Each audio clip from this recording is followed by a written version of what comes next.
Welcome to Bitter Reality Brewing. Tonight we're doing the ultimate grain bed. Yes, you heard me, the ultimate grain bed. And don't float the mainstream. I'm having a Sweetwater 420 Imperial IPA. I keep calling it Imperial Red IPA. It's 9.1, but it's freaking awesome. Definitely taste some rye in there and I'm excited. So it is what it is. But don't forget, like, subscribe, keep sharing. Definitely appreciate the support.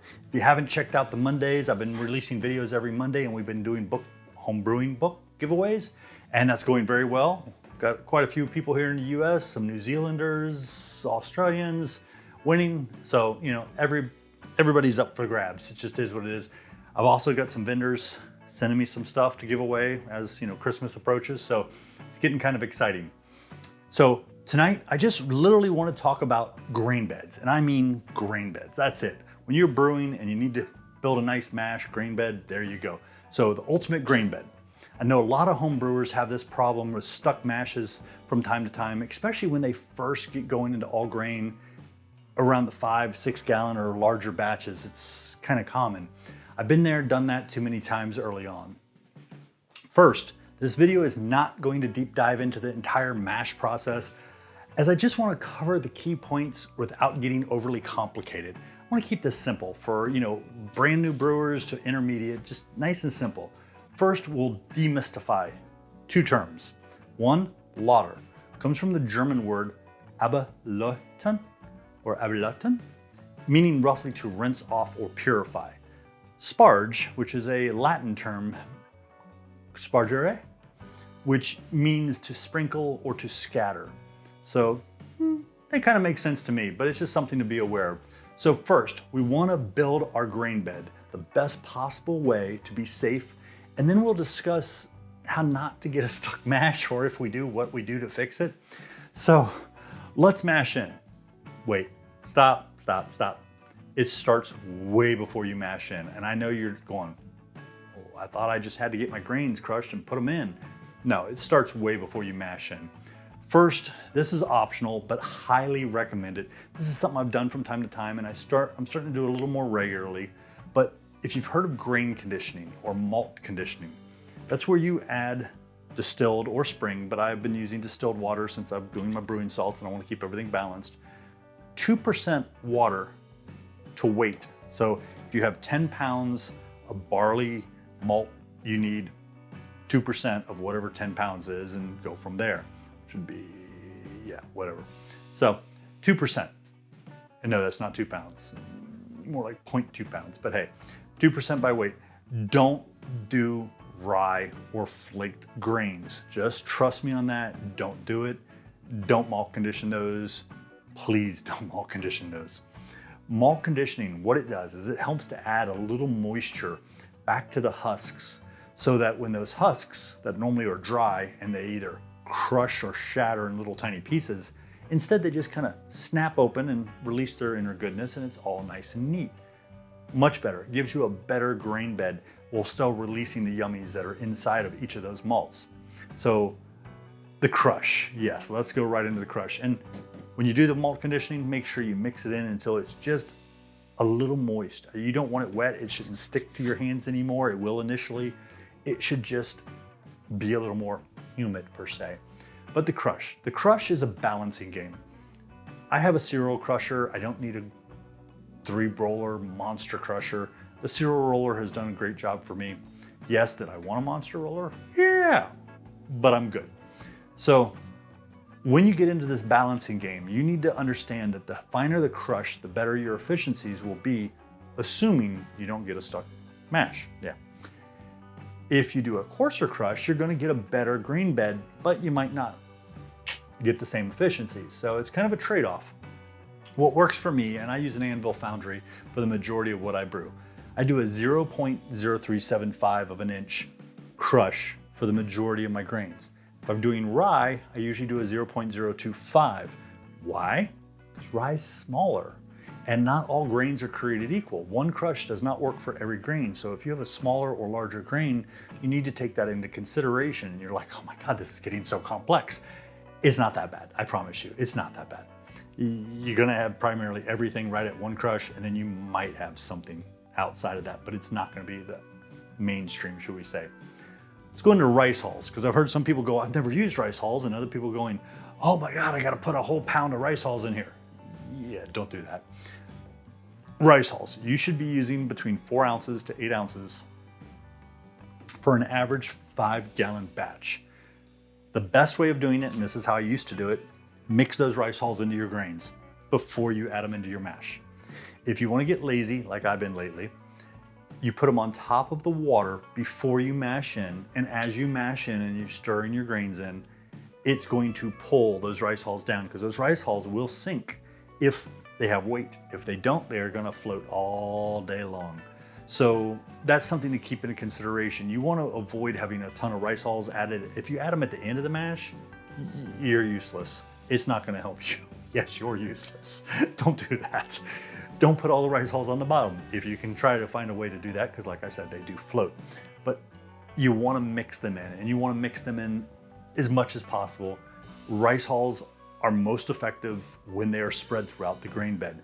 They help to create channels, allowing the water to flow and touch all of those grains without getting stuck somewhere in between. When I'm doing a grain bed also, and I'm adding my grains, whether I have the rice hulls on top or mixed in or not at all, nice and slow. When adding your grains I do it in a circular motion, works best for me. I'll usually get the water stirring in a circular motion, so I can just add them in one spot.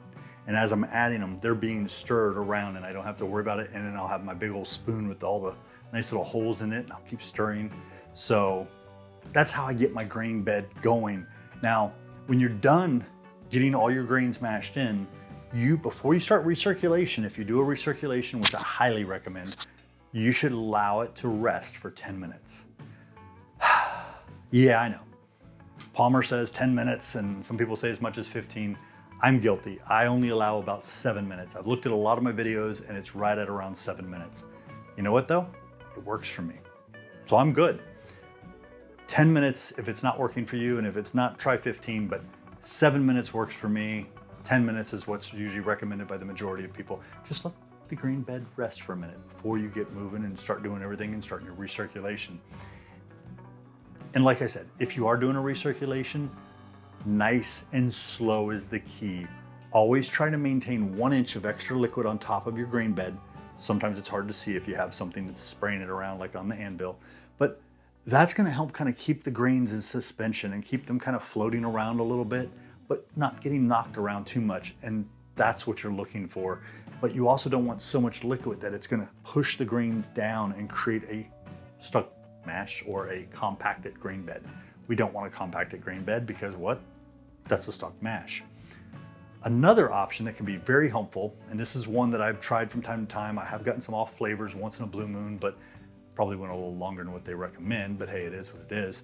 So, is to do a beta-glucanase or glucanase, if I can say that right, rest, during which where you take the temperature of your mash and you raise it up to between 98 and 113 Fahrenheit, and for everybody not in the US, 37 to 45 degrees Celsius. You let this rest for approximately 20 minutes. I've seen some professional brewers out there saying 10 to 12 is more than enough because everything's really modified nowadays compared to what it used to be. But you do a 20-minute rest. This will help to break down all that gumminess and all the beta-glucans, if I can even say them, beta-glucans, in the mash, allowing for the flow of the water, aka future wort, to flow better. Yeah, if you've ever taken oatmeal and you put it in a thing, you heat it up in a microwave, you take it back out, it just literally becomes solid after a while. Yeah, it's the same thing with your mash. So you gotta think about that and you gotta take that into consideration. Brew in a bag, brewers. Don't lift your bag until you're done. When you lift that bag, you have a habit of compacting those grains, and that can end up coming back down as a big clump. So try to avoid lifting the bag until you are done. Once you are done, of course, lift it up, let it drain, it's all good. Yeah, we've already demystified the whole squeeze the bag, but just don't lift the bag until you're done. It will help to avoid a stuck mash. Remember, a stuck mash will hurt your efficiencies and make for a rough day. I won't say a bad day, because it might still be better than where you're working, but it could make for a very rough day. If you do have a stuck mash, you have a few options. You can take a nice steel spoon like I do with a bunch of holes. I love the holes because it lets the liquid flow through it. and just cut it in four and stir it up the best you can. Try to do it from as high up as possible, you know, 3/4 the way down, halfway. Hopefully you're not stuck all the way down to the bottom, but if you are, you are. If it's really bad and no matter what you do doesn't seem to help, dump in your rice hulls, add some more water, whatever you need to do, stir it up. Now, assuming that you add, let's say, a full gallon of extra water and you get it all to actually start working and drain, and now your grains are out of the way, but you have an extra gallon, you may need to do what I used to call, and other people probably refer to it the same way, a pre-boil, which means you need to boil off that extra gallon before you start your timers in case you have hop additions or any other thing like that. So the pre-boil will help to boil off any excess moisture that you had to add to your mash to get your mash unstuck. Once you're down to where you believe is your norm, start your boil off timer and rock on, and hopefully everything will work out. Now, even if you follow these guidelines, you know, sometimes you're still gonna get a stuck mash. The big thing to be worried about and consider is wheat, rye, oats, unmalted, flaked barley, anything like that in your mash is going to create some gumminess, and you need to take that into consideration, especially if those items are at 25% or higher for the total ingredients or weight of ingredients. Definitely consider adding the rice hulls. Definitely be a little more careful, a little more considerate of how you're building that grain bed. That's when you're going to have a higher probability of having those type of problems. I used to get stuck mashes from time to time. I can't even remember the last time I had a stuck mash. And one of the big jokes that you're gonna hear out there from a lot of home brewers, if you haven't already heard it, rice hulls are cheap insurance. And I do mean cheap. Cheapest type of product you can buy when it comes to home brewing that I can think of. And a little bit of rice hulls goes a long way and will really save the day and make things go a lot smoother. So as you've seen in many of my brew videos where I'm like, we got a little wheat, I'm gonna toss some rice hulls in there. I would rather just toss them in there and not worry about it. I will say, if you like to capture your grains and make cookies, brownies, or anything else out of it, your fiber is gonna be a little higher if you put the rice hulls in. So if you're looking to make some really good brownies and sharing them, or some cookies, you might wanna skip the rice hulls, but you need to be really careful. So thanks again for joining us here at Bitter Reality Brewing. Don't forget, like, subscribe, keep sharing. Definitely appreciate the sharing. Don't forget, check out Mondays. We've got giveaways going on. I'm hoping for the rest of the year, but we'll see how that works out. Thank you again. Cheers.